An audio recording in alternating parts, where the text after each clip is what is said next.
folks, this is all the fruit. I'm in the sand dunes of Maspalomas on the beautiful island of Gran Canaria. And here we have a small and currently quite inconspicuous plant, the so-called sand button, Neurada procumbens. Well, why is it called the sand button? If you look at the fruit, you will know why. The fruit is flat and lying in the sand, I guess like a button. Looks harmlessly enough, right? But once you shake off the sand and look closely, you realize that this is a trap. Well, most plants that trap animals trap small ones. And sand button is a name that sounds harmlessly enough. However, in other languages, this thing has names like, which you can translate to camel step. And yeah, look closely at those nice thorns and spines. They are not meant to capture small animals. I walked about 30 meters through this patch of sand button and look at my shoes. This one, I squished the spines and still. Okay, this one has the spine still intact. It's like a caltrop, an anti-personnel device used by armies throughout the ages. Probably this one has also been used as a caltrop against barefoot soldiers. Well, what does it? What are those sand buttons doing lying here in the sand? They're waiting for the camels. Well, camels are not native to the Canary Islands, and neither is the sand button. And yeah, it's waiting for the camels. When the camels come, it sticks to their big feet. Works with tourists too. It will stick to big tourist feet too. And then, after a couple 100 meters or maybe even more, it will fall off and grow new plants. Yeah, I don't know if it was introduced here together with the camels. Camels seem to eat it. But yes, I said camels and sand button are both introduced to the sand dunes of Maspalomas in Gran Canaria. And I would probably not make this video if it wasn't claimed by several sources that those little spiny monstrosities are actually edible. Oh yeah, edible fruit. Well, one source said that the fruit are edible by humans and loved by many animals. Another one says that the young children eat the young fruit. I'm not a young child, so let's eat an old fruit. Yeah. Oh my god. It's like eating barbed wire. This thing is really hard and really spiny. Well, I guess it's not young anymore. The problem is, we had here about 4 years of drought. And maybe for all those 4 years, those sand buttons were lying on the ground.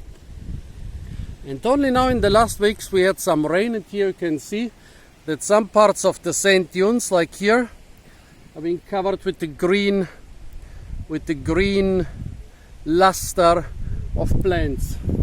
Over there, among the bushes, the sand is still moving. So yeah, the bushes are stopping it a little bit, but among the bushes there is almost nothing growing. But here, the sand seems to be a little bit more stable, and so a lot of young herbs can grow here. Pity, no young fruit for me. Oh, let's try and walk here barefoot. Let's see what happens when I walk barefoot.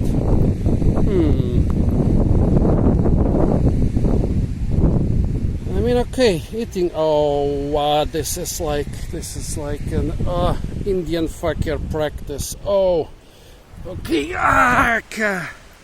Okay. Well, this is what it looks like when you try to walk barefoot on top of those things. Oh my god. And the other foot too. And it hurts quite a lot. Oh my god. Yeah. Well, I don't know how camels can stand it, but against my person, this would definitely be a successful anti-personnel device. Okay, then let's go back to my shoes and let's see if I can find a slightly older plant with young fruit. Oh my. And here I'm very close to the end of the sand dunes. Here in this direction they continue for a couple more kilometers. But here maybe towards the end of the sand dunes I will be lucky to find a couple slightly older plants. Everything I see is really new. Well, if I cannot find and eat the young fruit, I will eat the plant as a vegetable. Although this channel is supposed to be a fruit channel, but what shall I do? Here the plants are slightly older. Oh, look at that. And there are young fruit here. Wow! Oh, I'm so happy. Folks, I'm finding most of the stuff during the videos. Not when I'm planning the videos, but when I'm making them. Well, so firstly here, the cute little flowers. And secondly, young fruit in different stages of development. So let's pick a couple of those. Oh yeah, I'm so happy. I thought I would have to make this fruit video without trying the fruit. So now let's find out what age the proper fruit for eating by young Bedouin children are. Not bad. A bit hairy and slimy. The herbal flavor. Nothing I would eat every day. I think the bigger ones were the best. The ones which were about this size here. This is a protected area, but this is an invasive species, so yeah, not bad.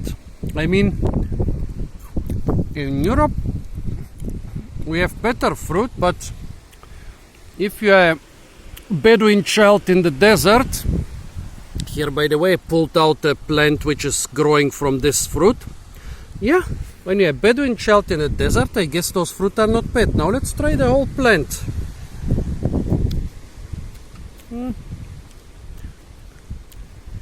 Yeah, more tough and fibrous with a bitter aftertaste. So yeah, better stick to the fruit. Yeah. Well, I mean, there are better fruit for foraging here in the area, but this is the first time I've eaten this stuff. I've known it for 10 years, since it completely covered the soles of my shoes here 10 years ago. I guess back then it was growing well every year. There were a lot more fruit than now. Now I think it's the first time in 4 years it grows like this. So I've known it for 4 years at this specific place, for 10 years at this specific place, but never suspected that the fruit are edible until I googled them. So yeah, those fruit are approved by me. Nothing special if you live in a fruit-rich area. They're more like a vegetable than a fruit. But yeah, if you live in the desert, they are definitely better than no fruit at all. Thanks to those Bedouin children, now I know one more weed I can eat. So folks, this was the edible but dangerous for your shoes and for your feet sand button plant. Stay tuned for a lot more fruit videos from the incredibly beautiful and sometimes desert-like island of Gran Canaria. And don't forget to like, share, comment and subscribe.